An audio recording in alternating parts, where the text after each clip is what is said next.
Hello বন্ধুরা, এই শীতে ধনেপাতা বাটা ও গোলমরিচ দিয়ে বানিয়ে নিন দারুণ স্বাদের এই ডিমের কারি, যা একবার খেলে কিন্তু স্বাদ মুখে লেগে থাকবে। ভাত, রুটি, লুচি, পরোটা যার সঙ্গেই খান না কেন দারুণ হয় খেতে। আর এদিকে দেখুন সিদ্ধ করা ডিমগুলো এভাবে একটু মাঝখান দিয়ে চিড়ে নিচ্ছি যাতে করে মশলাটা ভালোভাবে ঢোকে। আর এদিকে দেখুন রান্নার জন্য কড়াইতে দিয়ে দিচ্ছি আমি একবারে সর্ষের তেল। এখানে 2 চামচ মতো সর্ষের তেল দিয়ে দিলাম। তেলটা একটু গরম হয়ে যাওয়ার পর দিয়ে দিলাম সামান্য নুন আর দিয়ে দিচ্ছি সামান্য হলুদ। তবে গ্যাসের আঁচ একদম লোতে রাখতে হবে, লোতে রেখেই কিন্তু দিয়ে দিয়েছি আমি নুন আর হলুদটা।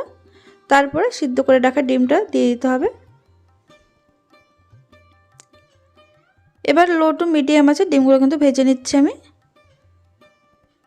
ডিমগুলো ভাজার সময় যদি তেলের মধ্যে নুন আর হলুদটা দেওয়া হয় তাহলে কিন্তু ডিমের কালারটা কিন্তু খুব সুন্দর হয় আর ভাজাটাও বেশ ভালো হয়। দেখুন ডিমগুলো ভাজা হয়ে গেছে, এবার আমি তেল থেকে তুলে নিচ্ছি।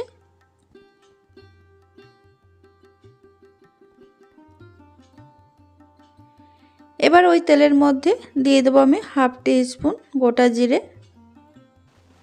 গ্যাসের আঁচ লোতে রেখে ফোড়নটা 10 সেকেন্ড একটু নাড়াচাড়া করে নেব। এবার এর মধ্যে দিয়ে দিচ্ছি আমি একটা মিডিয়াম সাইজের গ্রেট করা পেঁয়াজ। এখানে আমি গ্রেট করা পেঁয়াজ ব্যবহার করছি, আপনারা যদি পেঁয়াজ কুচি ব্যবহার করতে চান তাহলে কিন্তু একদম মিহি করে কুচিয়ে দেবেন। এবার দেখুন গ্যাসের আঁচ লোতে রেখে কিন্তু পেঁয়াজটা হালকা করে ভেজে নেব। এটা ভাজা হতে হতে এবার দেখুন এই ডিমের কারিটা রান্না করার জন্য একটা মশলা তৈরি করে নেব। মিক্সিং জারের মধ্যে দিয়ে দিচ্ছি আমি 10-12টা গোলমরিচ। তারপরে দিয়ে দিচ্ছি এখানে 5 থেকে 6 কোয়া রসুন। এবার এর মধ্যে দিয়ে দেব আমি 2 টুকরো আদা, আদাটা কিন্তু খুবই কম দিয়েছি। আর দিয়ে দিচ্ছি এখানে 2টো বড় বড় কাঁচা লঙ্কা। দিয়ে দেব 1 মুঠো ধনেপাতা, ধনেপাতাটা কিন্তু একটু বেশি করে দিতে হবে। এবার এর মধ্যে দিয়ে দিচ্ছি আমি 2 টুকরো বরফ। এই বরফ দেওয়ার কারণে কিন্তু ধনেপাতার কালারটা কিন্তু একই রকম সবুজ থাকবে, এটা কিন্তু একদম চেঞ্জ হবে না। বরফ যদি না থাকে এর মধ্যে কিন্তু ঠান্ডা জল দিয়েও আপনারা সামান্য জল দিয়ে এটা বেটে নিতে পারেন। দেখুন একদম মিহি করে বেটে নিয়েছি আর কালারটা কিন্তু একদম সবুজ রয়েছে। পেঁয়াজটা কিন্তু আমি লো আছে 1 মিনিট একটু ভেজে নিয়েছি। পেঁয়াজের কালারটা একটু চেঞ্জ হওয়ার পর এই যে বেটে রাখা মশলাটা কিন্তু দিয়ে দিতে হবে। এবার গ্যাসের আঁচ লো টু মিডিয়ামে রেখে কিন্তু মশলাটা কষিয়ে নেব যতক্ষণ না এই আদা রসুনের কাঁচা গন্ধটা চলে যাচ্ছে ততক্ষণ পর্যন্ত। দেখুন এখানে আমি 2 মিনিট কিন্তু কষিয়ে নিয়েছি, মশলাটা কিন্তু অনেকটা শুকিয়ে গেছে। এবার এর মধ্যে দিয়ে দিচ্ছি আমি গ্রেট করা টমেটো। এখানে একটা মিডিয়াম সাইজের টমেটো এভাবে গ্রেট করে নিয়েছি।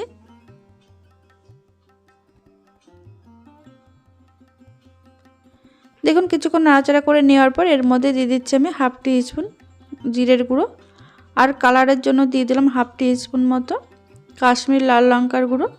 তারপরে দিয়ে দিলাম হাফ চা চামচের থেকে একটু কম হলুদ, দিয়ে দিলাম স্বাদ মতো নুন। এবার টেস্টটাকে ব্যালেন্স করার জন্য দিয়ে দিলাম সামান্য চিনি।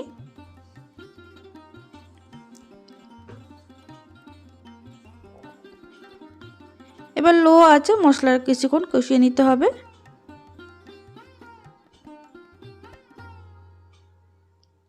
মশলা কিছুক্ষণ কষিয়ে নেওয়ার পর মশলা থেকে যখন তেল ছেড়ে দেবে তখন এর মধ্যে দিয়ে দিতে হবে মটরশুঁটি। এখানে আমি 1 মুঠো মটরশুঁটি দিয়ে হালকা করে একটু কষিয়ে নিচ্ছি 30 থেকে 40 সেকেন্ড মতো। কষিয়ে নেওয়ার পর এবার এর মধ্যে আমি দিয়ে দিচ্ছি ভেজে রাখা ডিম। ডিম দিয়ে মশলার সঙ্গে কিন্তু 30 থেকে 40 সেকেন্ড আমি কষিয়ে নেব। মশলা কিন্তু একদম শুকনো শুকনো হয়ে গেছে আর খুব সুন্দর কষানো হয়ে গেছে। এবার এর মধ্যে মিক্সিং জার ধুয়ে আমি দিয়ে দিলাম 1 কাপ মতো জল। জল দিয়ে খুব ভালো করে মিশিয়ে নেওয়ার পর গ্যাসের আঁচ মিডিয়ামে রেখেছি, মিডিয়ামে রেখে কিন্তু এইভাবে ঝোলটা ফুটতে দেবো। 30 থেকে 40 সেকেন্ড একটু ফুটে ওঠার পর ঢাকা চাপা দিয়ে লো টু মিডিয়াম আছে কিন্তু এটা 3 থেকে 4 মিনিট আমি রান্না করে নিচ্ছি। 4 মিনিট রান্না করে নিয়েছি, এদিকে কিন্তু গ্রেভি অনেকটাই গাঢ় হয়ে গেছে। এবার সবশেষে দিয়ে দিচ্ছি সামান্য গরম মশলার গুঁড়ো। গরম মশলার গুঁড়ো দিয়ে খুব ভালো করে মিশিয়ে নিলে কিন্তু একদম রেডি হয়ে যাবে। এটা গরম গরম ভাত হোক বা রুটি, লুচি, পরোটা যার সঙ্গেই খান না কেন অসাধারণ খেতে হয়, একদম মুখে লেগে থাকবে এই স্বাদটা।